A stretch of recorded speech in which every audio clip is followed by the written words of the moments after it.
If you're not new to this channel, you're not surprised that GPT 5.6 is out and we don't have access to it. Now, there is a few things that we need to talk about anyway. Even though we expected this to happen, there are elements that we need to consider. Because now, when you touch something, you start to feel it. And when you feel it, you can see better. So, let me explain, because there is a series of things that we need to discuss. And it's not about the benchmark, because they don't matter that much.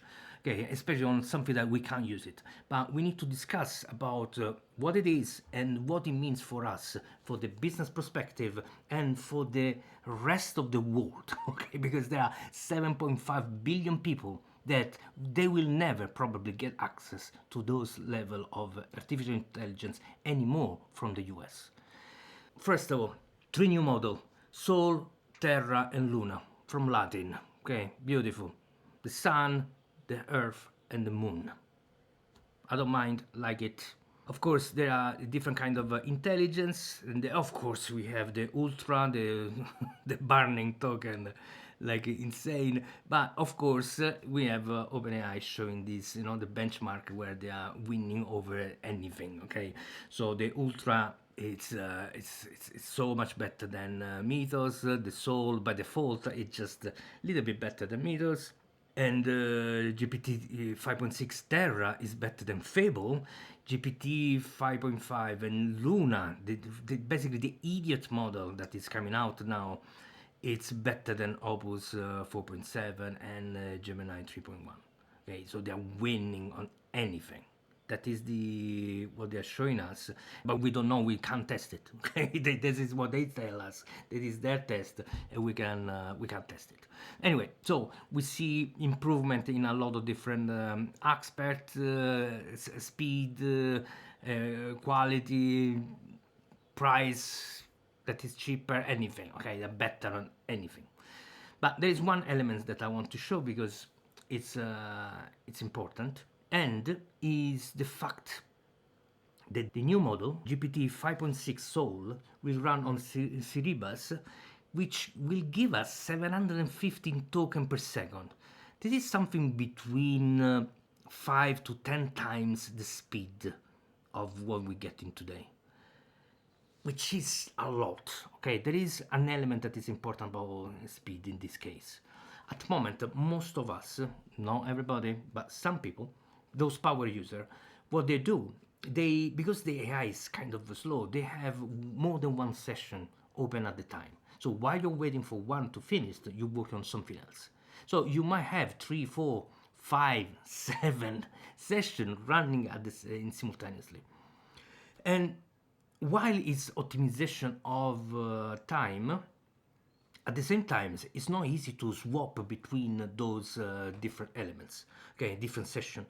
And while maybe you are like one of those chess player, you have 20 people and play with all of them at once, most of us can't, okay? And how we do it, we like to focus, go deep, finish one thing and then move on the other. So having a model that is so fast, that almost feel instantaneous, can give us the possibility of stay focused on one element. Not all the time, because sometimes we really delegate work that needs to be done over, a few hours. So in some scenario, it will still make sense to work in parallel. But in some others, it's just amazing that you don't need to wait anymore. You just have instant output. The risk of this instant output is that you stop thinking, because it's much easier. Use the luck. Let's hope that this is gonna work. You give out a prompt and like a slot machine mode. You see what is the output. Like, no, this is not good. Let's try again. No, then and waiting to win. The slot machine. So there is always a risk. But there is also this ability of running at that speed, which for me, I like it. Okay, and of course, like I said, the price it's going to be similar to GPT 5.5 at the moment, or like a model like Terra is going to be half of the price. Luna will be even cheaper, and if I'm not wrong, this might be even cheaper than Gemini, the latest model, the Flash model. So they are getting really, really competitive with their price. Good. Again, we can try. We can test it.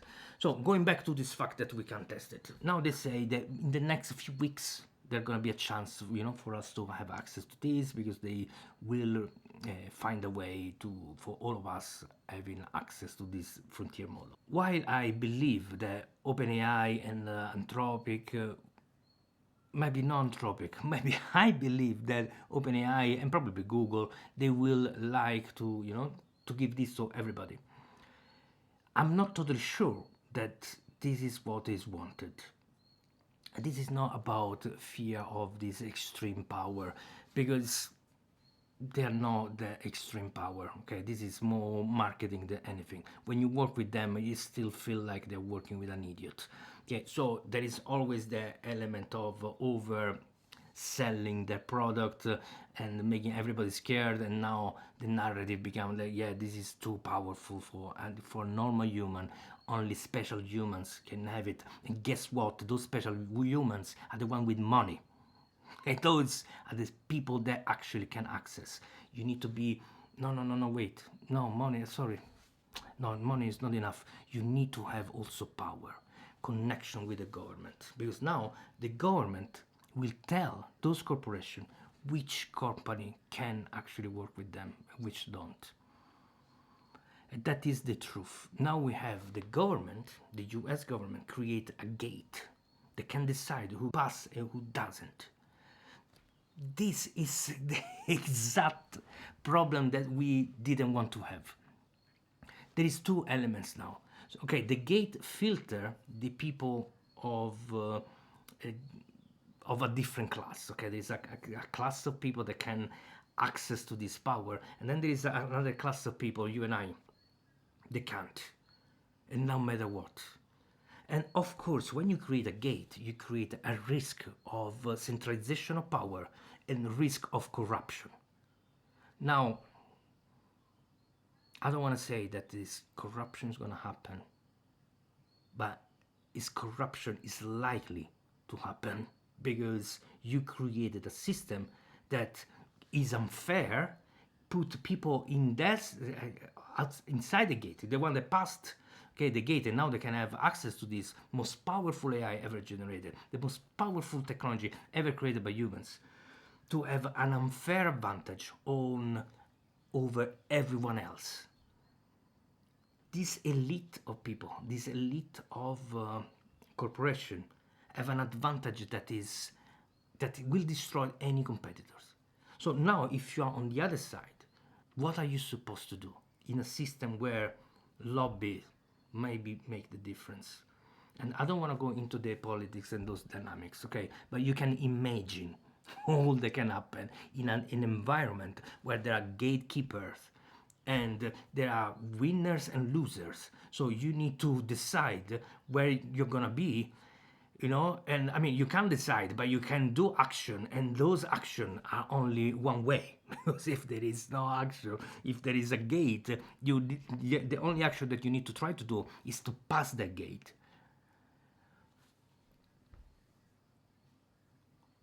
And that is where we are. But the problem is doesn't finish here, because the problem is much bigger. It's much bigger because there is 7.5 billion people that won't have access to this technology anyway. Okay, this is basically the rest of the world, a part of those American citizens that have the privilege and to know, the government and have access to this technology. So this is insane. Now, two things can happen here. And we will see it, we'll understand the government.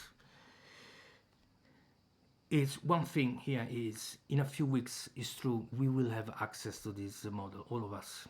Good. This will be the victory. Means that behind these choices, there's real concern for the risks of those models. So the only goal of those friction, this moment of stopping, was to actually be sure that was safe for everybody. Good. If this is not happening, if they delay this in several months. Now there is another strategy, another thing is happening. Because it doesn't matter if after 6 months, 9 months, a year, they give it to us. It doesn't matter anymore. Because what they achieved the compounding effect of starting first. Okay, what is happening with the compounding effect? We discussed this in the past, in another video.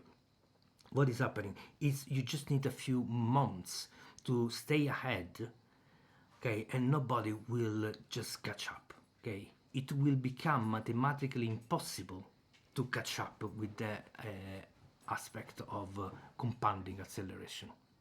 So those large corporations, those privileged corporations that have access to this model, they will have probably 9 month kind of window where only them can use it and create that gap that will just destroy everybody else.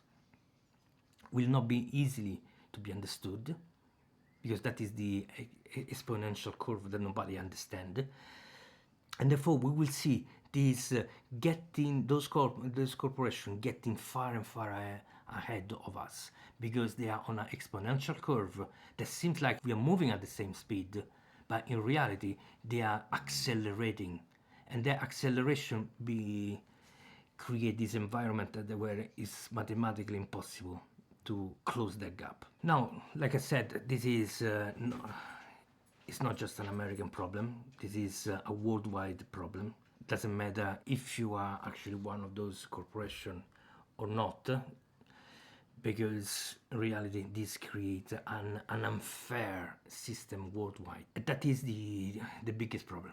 Now, there is one silver line in all of this, if we can call it so.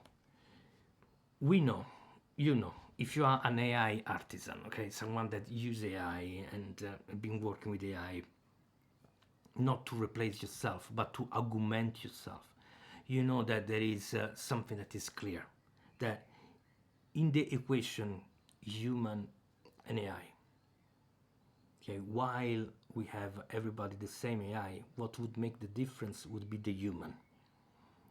So in that environment, we learned one thing, that is not just the human that makes the difference, it's the human that brings the intelligence. So now if we have open source local AI that is not as powerful as those super frontier model, what we have is an AI that is not as good as those one, of course, but in the equation, remember that we were the most important part. So now we still are the most important part. It is now getting to leverage who we are. That is how we can still compete. Because while those large corporations, for their kind of business model, they need an intelligence that can replace human, so extremely high intelligence. We don't need that kind of intelligence. We need an intelligence that can augment us, not replace us. And that is how we can still be competing with those corporations. And crazy enough, they can't see it. They can't see it. They are blinded by the greed of making money and remove humans because it's gonna be convenient for them to have only AI workers and robots and so on. So they are so blind by the greed, they can't see what is really happening. Why I'm saying this? Because we need to build alternative. We need to get together and understand that there is a way out of this.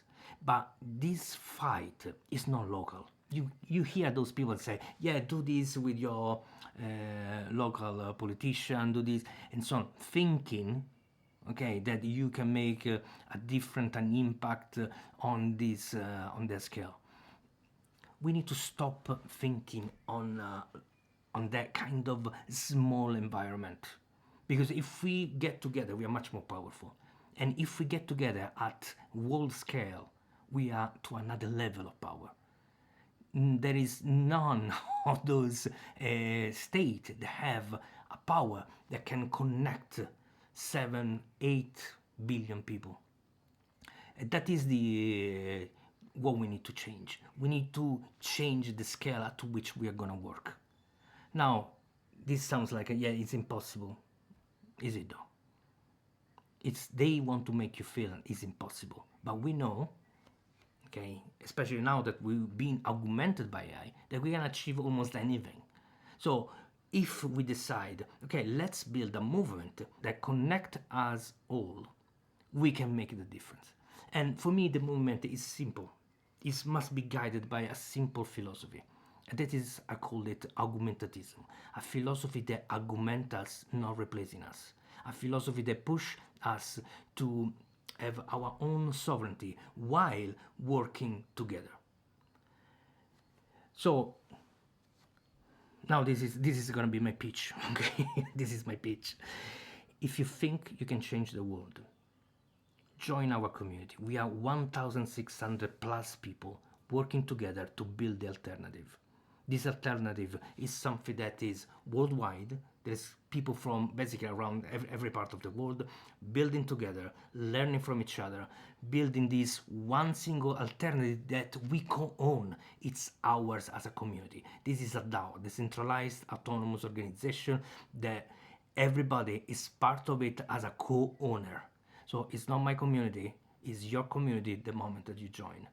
I think this is how we can change, because the problem that keep dividing us, that each one of us wants to be the one.